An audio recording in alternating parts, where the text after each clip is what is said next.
nobody taught me how to control my emotions when I was younger. And if you're looking for a guide on how to do that yourself, if you don't have guidance from anybody around you, I want to be somebody who could provide that for you so you don't have to figure it out yourself. And my personal story is that when I was younger, I had to go to 2 funerals by the time I was 5 years old, right? So I understood the fact that people can die and lose, meaning in your life very quickly. So that taught me a certain amount of control in my emotions, not suppression, although that was the first step of the story. But afterwards, I learned to accept my emotions at face value instead of thinking about it and trying to figure out how to make it better and so I can live like a euphoria, because that's not the goal. Reality is about the ups and downs, right? If you want to be somebody who enjoys life, you don't want to be stagnant all the time, because then it's very boring. You don't have any highs, you don't have any lows, you don't have any reference points of, oh, I wish I was in this time when I was feeling like this and I was doing these all great things. Because without that, you don't have any guidance for yourself. And that is a very important thing for people to have, which is why I'm making this. So to elaborate in further detail on my point from earlier, when they did pass when I was younger, that led me to the path of suppression. I would always suppress my emotions because from my young understanding was that if I gave my emotions to other people, it would be squandered by the fact that they would lose their life.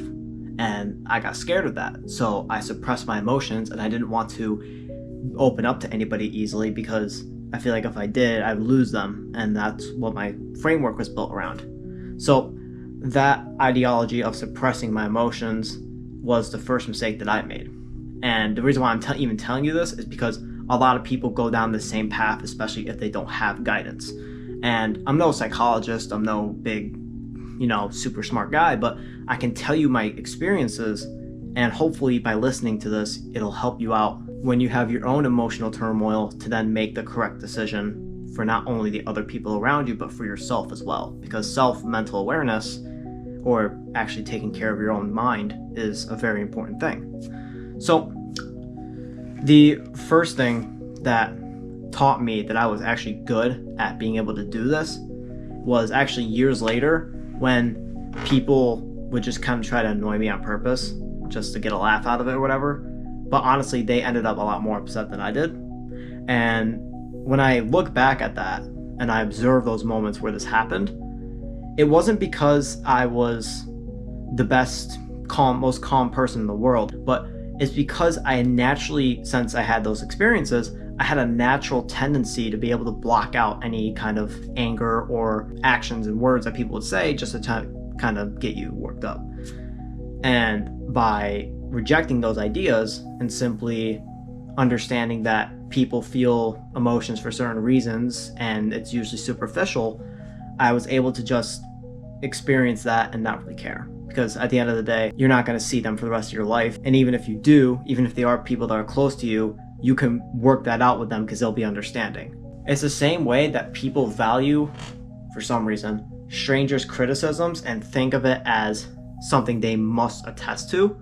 And it can be good in some situations if it's like you're solving their problems, right? That makes sense to do it in that case. But if you are trying to build up something and maybe somebody, just decides to throw some hate at you for whatever reason, doesn't matter, ignoring that is going to be something that you'll want to learn because, well, first of all, that's a stranger. For 9 out of 10 cases, it's a stranger or it's someone that you barely know.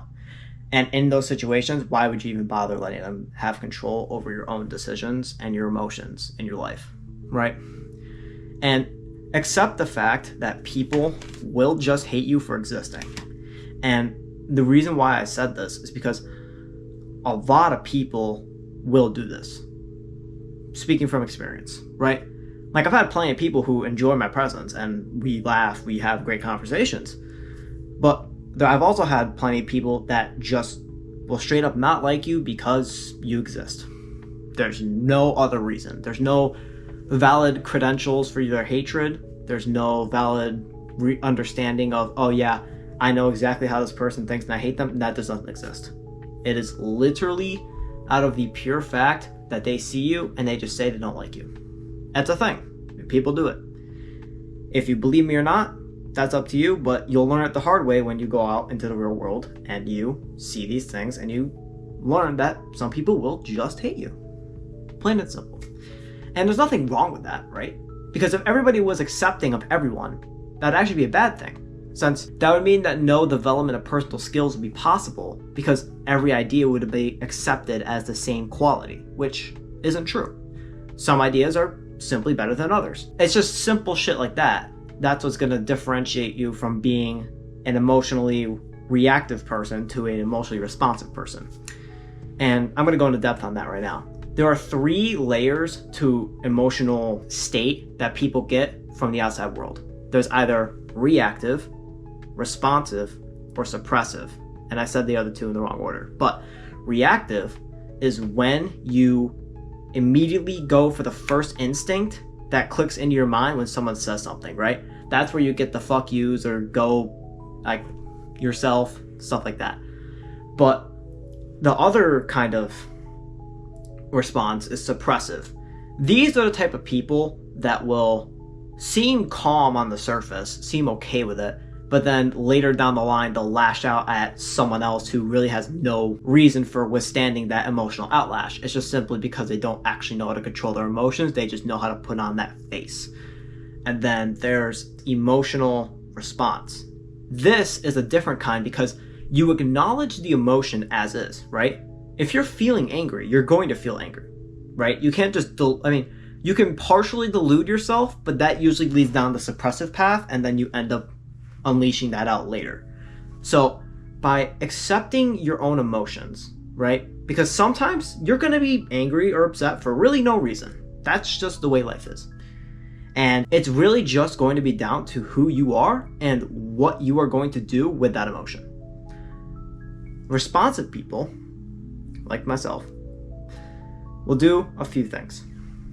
First, they'll wait before they say anything because they know that what they're about to say is going to be something fucking stupid.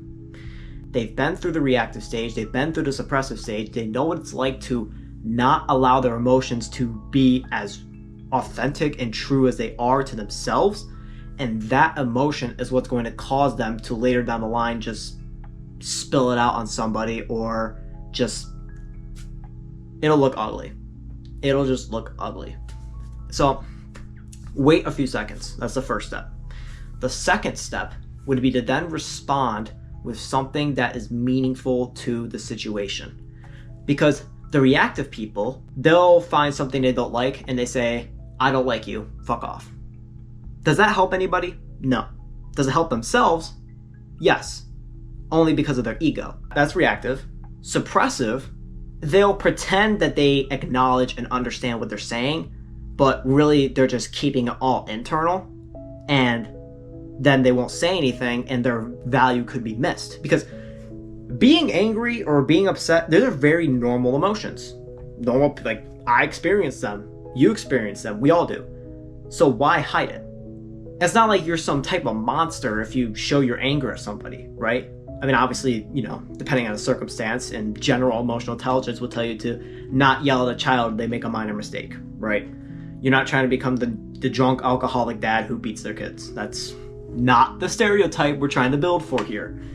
I hope you know that. Anyway, so keeping that in mind, the suppressive, right, they'll pretend that, and then the responsive, these people will take that emotion and say something meaningful. So maybe let's talk about, let's say saving versus investing, right? Let's say person A believes that they should save their money in a bank account with a high yield interest for savings, right?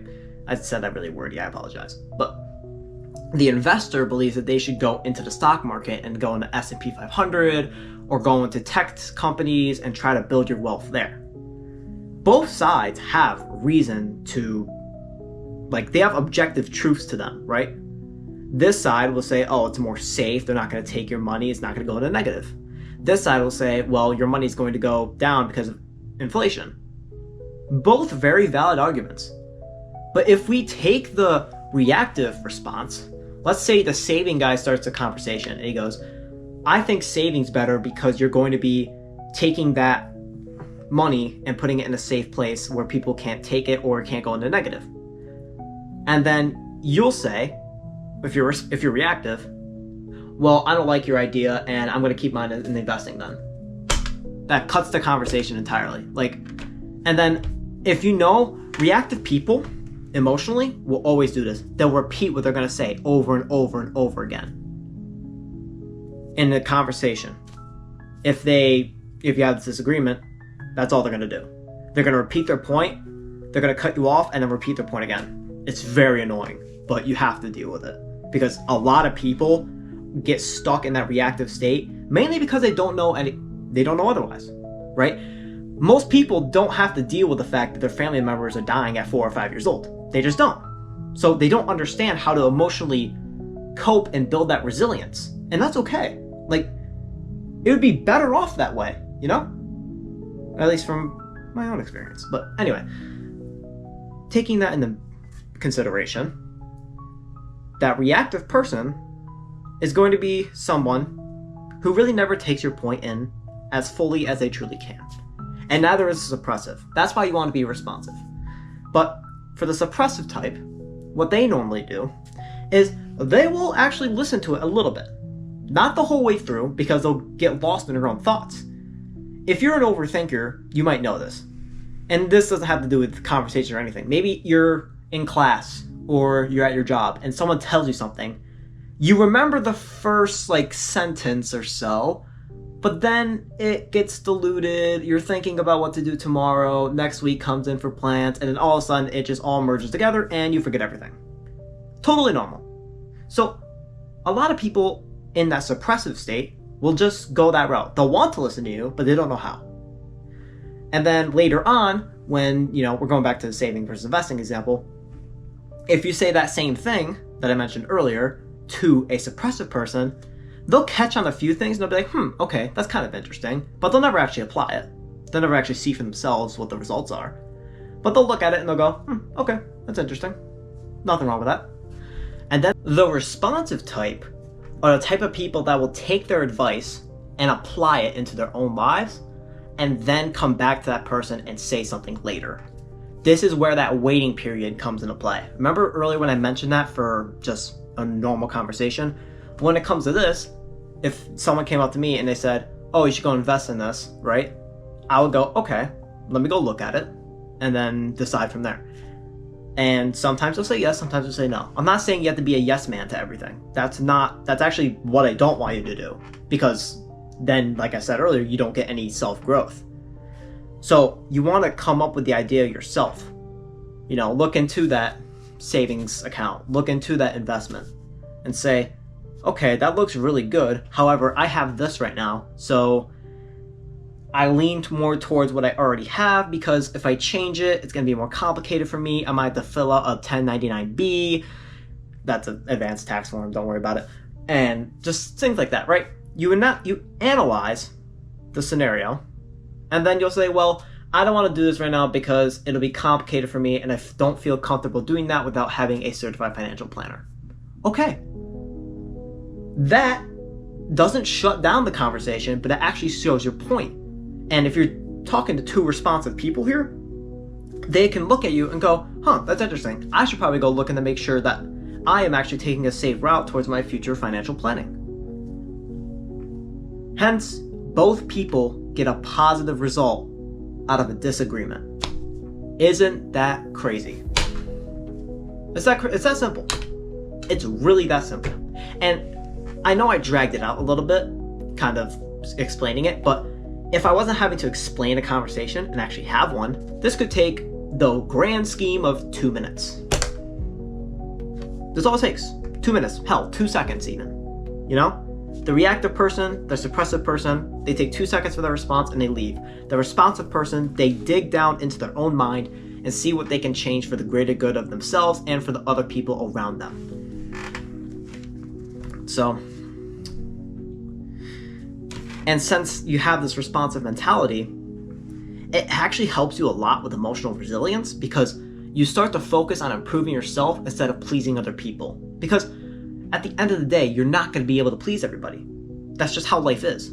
You're not going to be able to walk up to every single person you see and sell your product. You're not going to be able to walk up to every person you see and ask them out and say yes. That's just not how it works. Some people have a higher success rate than others because some people are better at people pleasing, but they still can't please everybody, right?